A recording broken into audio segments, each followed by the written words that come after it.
Welcome to the Southern Oracle. My name is Shade, and I would like to bring up a subject I just came across by one of those texts that you find on the internet, on Facebook, that turned up that somebody posted. So let me just read this one to you, and then I will, go further with it. The text was as follows.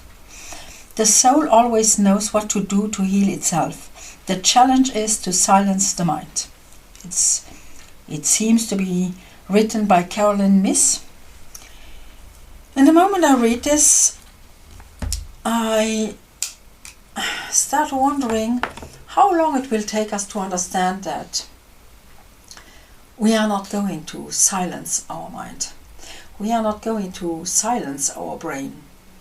Because the moment we try to do that, there are two, mistakes in it. First of all, we actively try to silence our mind and our brain. And people all around the world are telling us that that's actually something that is not possible. And whenever our soul or our heart knows exactly what to do, then it's always our brain and our mind that is the bad guy in the situation and who does things wrong, so we cannot heal ourselves, so that we cannot become peaceful, so that we cannot be silent inside of ourselves, and so on and so on. Nevertheless, there are cultures who know exactly that actually the brain can silence itself all by itself.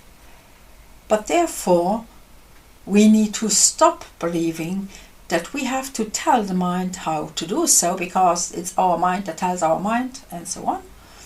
And that actually, over the whole day, we are bringing in so much information, already because of the day. We go outside and there are people, there are cars, there's all the things that are happening, and our mind has to just try to find a way to put some of it in the background, in the subconscious, and to keep some things in our conscious mind, so that we are not in danger, so that we are not going to be run over by a car, and so on.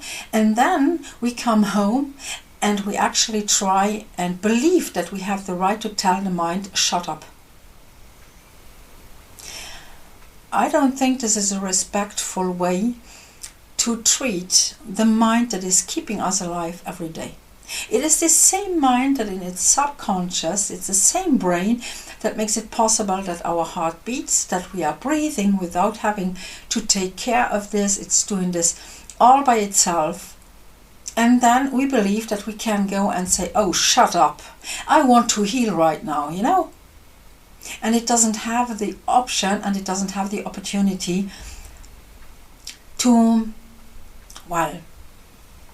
get all the mess out that we swallowed the whole day. And if I'm not talking about going out and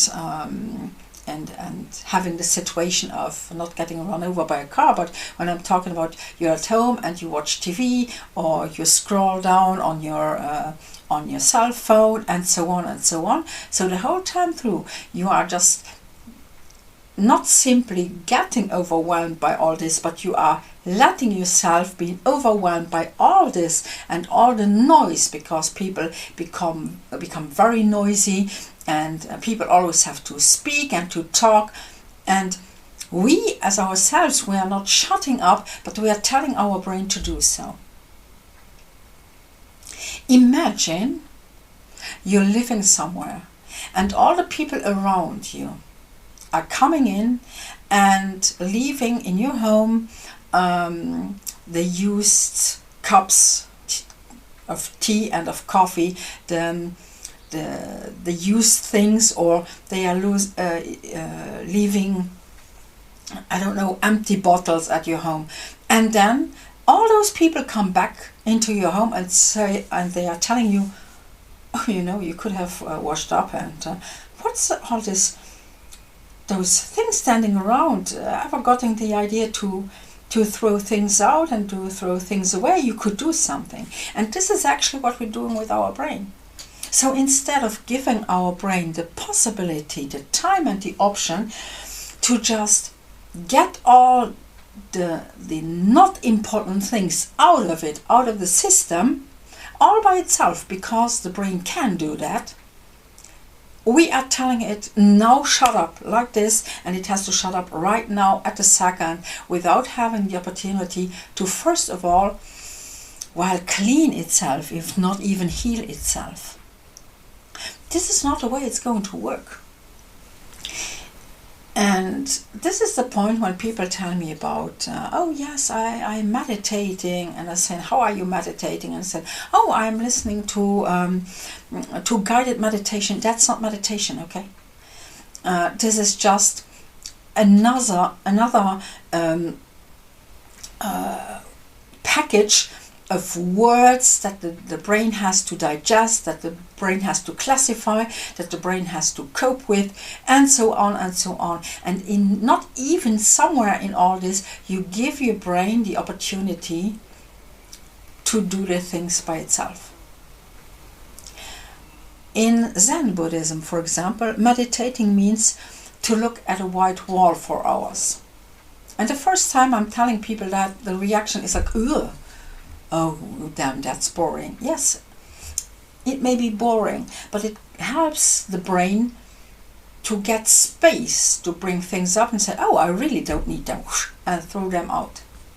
You had in old cultures, or rather northern cultures, you had something, it was called, later on, it was picked up again, it was called the therapy of darkness, where people, they were nourished, they had everything they needed, but they were in a dark room so that the eyes could not pick up new things. And the brains that think in all the stuff that was there, even the most nonsense stuff, so it was thought and it could let go of it. And then they had an opportunity to get sort of, I don't like the word enlightened, but to get clean with all this.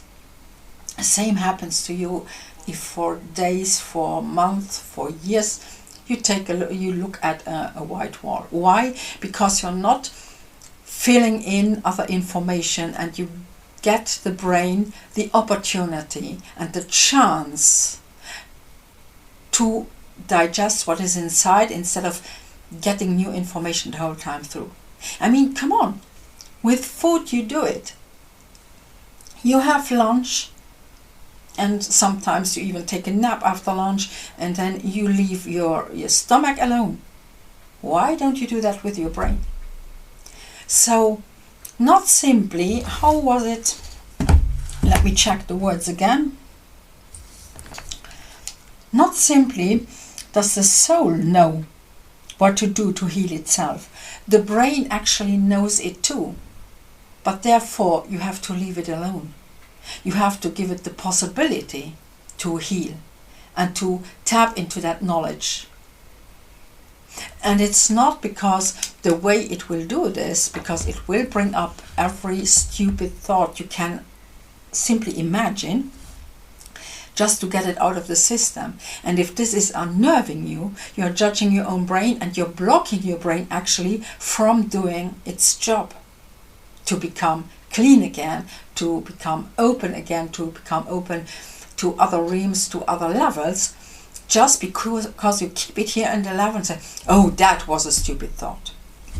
And now somebody may tell me that, yes, we have this, I'm not sure I'm pronouncing it correctly, Vipassana meditation, where you take a look at every thought that just passes and you let it pass. No, actually there you are telling your brain again, oh, I need to have thoughts to pass by. And you're not going to experience the moment the brain gets calm, because in a certain way it can breathe and it says, I don't need to think right now.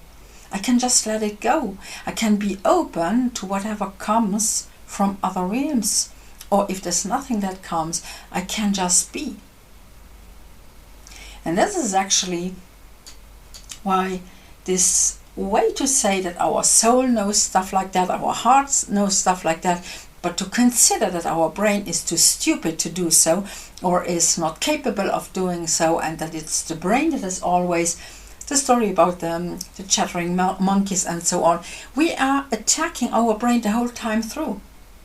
We don't like our brain. It's part of us. It's us.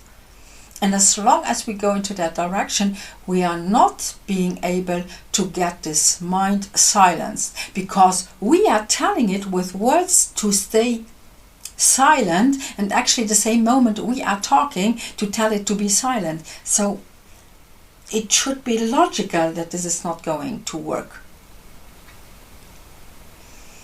So the next time you have the feeling that you need to heal and that you need to silence the mind, you just give the mind the possibility and you say, okay, think whatever you want to think.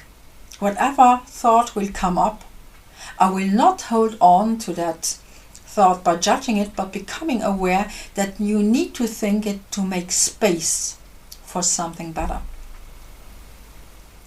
Don't go into the direction of